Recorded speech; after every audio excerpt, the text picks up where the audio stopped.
where UConn head coach Gene Auriemma is cutting the net behind me following UConn's dominant win over South Carolina in the national championship. I'm here inside Amalie Arena where the UConn Huskies just dominated the South Carolina Gamecocks in the women's national championship.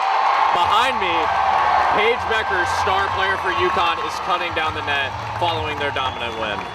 The Gamecocks are looking to win their second straight national championship and are making their fifth consecutive Final Four appearance.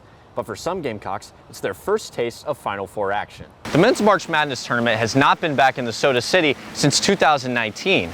The last men's March Madness game at Colonial Life Arena was a thriller in which Zion Williamson and the Duke Blue Devils narrowly defeated Taco Fall and the UCF Knights. The Gamecock women's basketball team defeated Indiana in the round of 32 yesterday, 64-53. After trailing by 1 at the half, the Gamecocks outscored the Hoosiers 39-27 in the second half.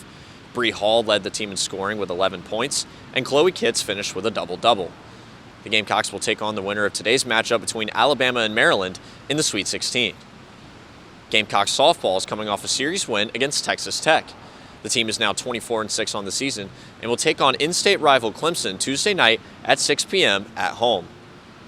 MLB opening day is this week, and the first pitch of the season will be in the Bronx, where the New York Yankees will be taking on the Milwaukee Brewers. Our Owen Wetterhahn will have more in our 4 o'clock show later this evening.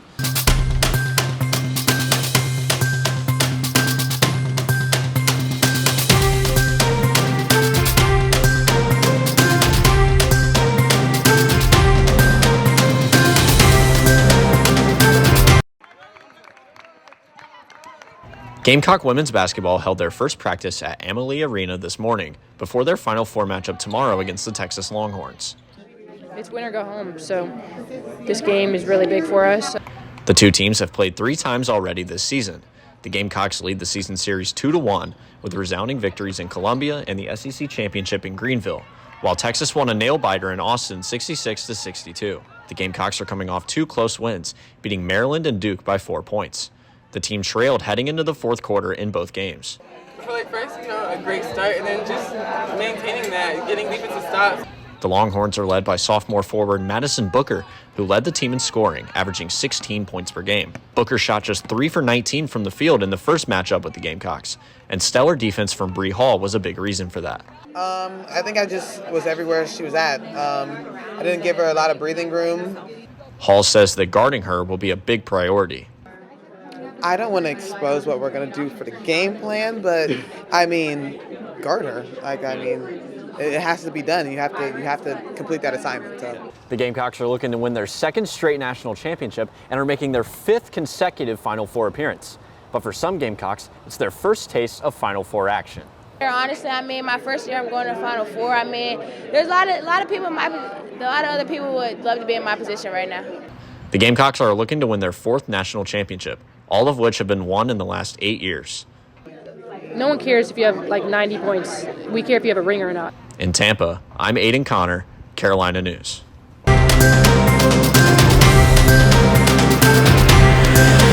The City of Columbia approved a proposal that would allow taller buildings in the Vista. The more space we have, the more attractive it would be city-wise. Yeah. I love the skyline as it is. Previously, the Vista District had been limited to buildings no taller than 75 feet. The 75-foot height remains on those parcels that are west of UG Street, the McDonald's and that. But what it was anywhere that was within 300 feet of the historic district line. Neshet Ikmet of the Farmers Market Exchange sees positives for their business. People find us on Google and also from other sources and walk in. So I think from that aspect, it would help a lot bringing in more people. A lack of hotel space for tourists has played a major role in the lack of major events. A 16-story Westin hotel next to the Columbia Convention Center would be a part of this proposal. The hotel mentioned in the proposal would make Columbia a much stronger attraction for major events like March Madness. Then the hotel will help provide the necessary resources that we do hear from the NCAA that they need to attract those events. The men's March Madness tournament has not been back in the Soda City since 2019. The last men's March Madness game at Colonial Life Arena was a thriller in which Zion Williamson and the Duke Blue Devils narrowly defeated Taco Fall and the UCF Knights. While the change has its pros, some locals pose issues. Like, it definitely has its pros, but I feel like the danger that it poses, like, Columbia is a very historic city. There's a lot of really important historic stuff, and I feel like what little protections we have for that is very important. Some essential things like parking could see some change. Could definitely increase foot traffic. I know it would make parking a nightmare. If they're not putting up any new garages, oh my goodness, meters just went up, I know they're going up again. Whether you're hungry for postseason basketball or worried about parking rates, one guarantee is that the Vista is seeking a new identity. For Carolina News, I'm Aden Connor.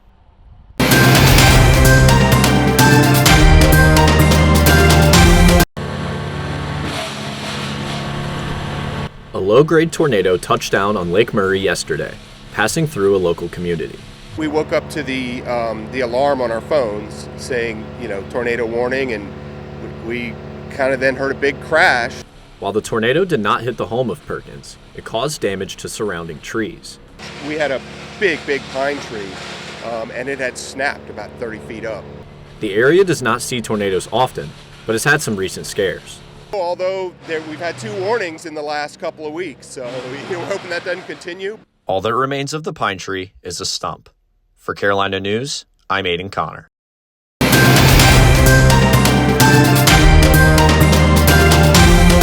Welcome back to Carolina News. Time for sports. Gamecock baseball upset the number 11 Ole Miss Rebels this weekend.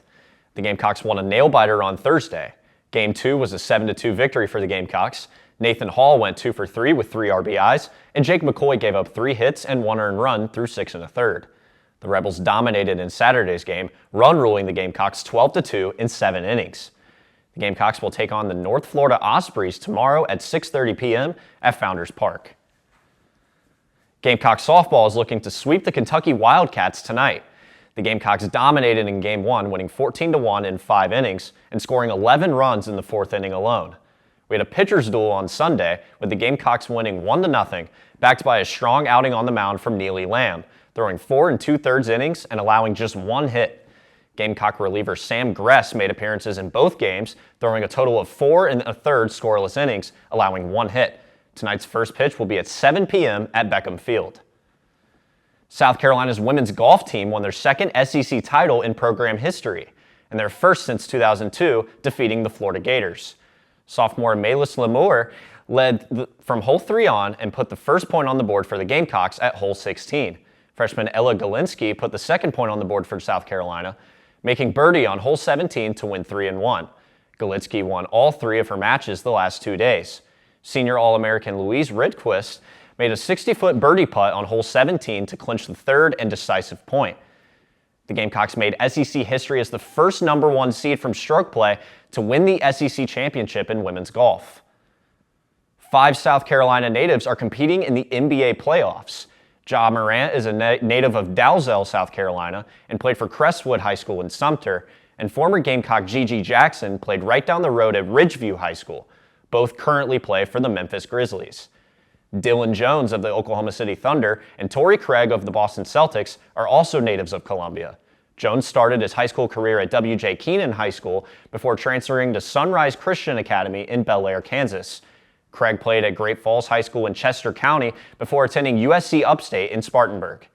Aaron Neesmith of the Indiana Pacers is a native of Charleston, South Carolina, and played high school for the Porter Gaud Cyclones. The Carolina Hurricanes picked up a win in Game 1 of their first-round series against the New Jersey Devils.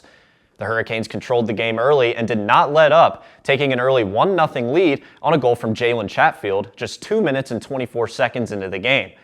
Logan Stankoven scored 2 goals in the second, and goalie Frederick Anderson had 23 saves and allowed just 1 goal in the Canes' 4-1 victory at home. Game 2 will be at the Lenovo Center in Raleigh tomorrow night at 6 p.m. That's all I have for sports. Back to you guys at the desk.